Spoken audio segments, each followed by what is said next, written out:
everybody know this is not a cowboy hat from Texas. This is a Tibetan hat. Yeah, I just went to Greater Tibet on holiday. Absolutely beautiful place, full of culture, full of history. And what a topical time, because there's a lot of controversy surrounding the place. So what's the place called? Is it Tibet or is it Xizang? Well, the French Museum has caused a lot of controversy because they have started to adopt the term Xizang, and many people are unhappy. N'avez-vous pas honte de vouloir effacer notre nom? N'avez-vous pas honte de vouloir effacer l'identité et la culture d'un peuple? N'avez-vous pas honte de vouloir effacer l'histoire d'un peuple entier? C'est ça votre exemple pour les jeunes? Jusqu'à quand allez-vous vous cacher la vérité? Jusqu'à quand allez-vous courir derrière les ordres du gouvernement chinois? Je suis tibétaine et je vous dis aujourd'hui que mon pays, que notre pays s'appelle le Tibet et pas autrement. Now this might actually surprise you guys, because Tibet, it was never introduced, it was never adopted by China or Tibet itself, okay? So the Tibetan locals, they never say Tibet. It's not in their language. They have their own words. Pord, okay? This is completely different words. So where does Tibet come from? It's not China. It's not even Tibet. It's foreigners. Foreigners introduced this term. So it was Persian and Arabic travellers who had been coming hundreds of years ago through the Silk Roads, and they didn't know how to pronounce Pord. They didn't know how to use the local language. And so they adapted it for their own phonetic system. And so they used Tubat, okay? Tubat. And so when the Brits eventually came later on and tried to conquer Tibet, they heard and spoke to these Arabic and Persian travellers along the way, and they thought it was Tibet. And so, in many Western texts, they would send back home, they would use Tibet. So much of the Western world would be using this word, Tibet, incorrectly. So why have China decided to use the term Xizang? Where does this come from? Well, there's good reason behind it. You see, you have to think of Greater Tibet in 3 different regions historically, okay? So, you have Xizang, okay? And this is where Lhasa is, because U means central Tibet. That's where Lhasa is, okay? The capital. And then you have Tsang, and this is western Tibet. So this whole region, Xizang, is transliterated into Chinese as Xizang, where Xi means the west, and then you have Zhang, which is transliterated into Zhang. Okay, sounds very similar, because Zhang is actually a term used by the Chinese since the Yuan dynasty, which is like 700 years ago or something. So for 700 years, the Chinese have been using Zhang to describe the people and the region. So it makes sense why they've decided to use this. And that is a really key point. You see, Xizang refers to what we call the Tibetan Autonomous Region, okay? So that is that part of it.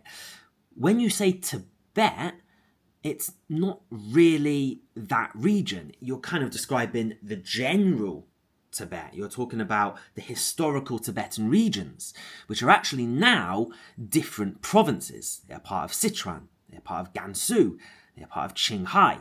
Completely different provinces. They're not part of what is known as the TAR now. And that is because in history, these were not really controlled and governed by Lhasa, by the Dalai Lama. It was very much, they had a lot more autonomy, and there was less kind of relationship between these areas. Yes, they had Tibetan people there, but there was a different dialect and there were different needs, right? So in Lhasa, the geography is totally different to where Sichuan might be. And so it kind of made sense to integrate them into Sichuan, into Yunnan and all these other places. And actually that was done before the communists came. It was done by the Republic of China. So you might just say, well, why don't we just call it Xizang? Okay, that's the Tibetan name for that region, which apparently is the TAR now. Not quite, okay? So kind of regions and borders, they change over time. And so this Xizang, it doesn't quite overlap with what is Xizang, what is the TAR today. We've got different borders now, especially in the Himalayas, the borders with India and Nepal, Bhutan, I believe it is as well. So it doesn't quite fit. And so really the only accurate way of describing it is Xizang. So it's not just a political thing, right? Look, Tibet is not a Chinese word. This is a foreign word, all right?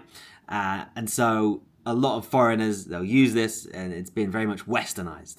China, they don't want that. They want to use their own terms. You know, before we had Peking, And China were like, well, no, it's not a Chinese word. You guys made it. And so they've changed it to Beijing. Same as like loads of other places around the world. Like, for example, when Turkey became a republic, they changed Constantinople, right, to Istanbul. And so now when China is saying, well, hang on, we want to call it Xizang, people are in uproar about it. It's not even their own language. Like, what? So why are people getting so angry? But to be honest, look, it is a very new thing.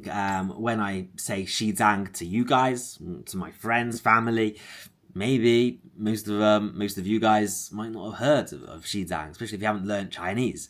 So that's kind of like why I might use in titles and things the word Tibet.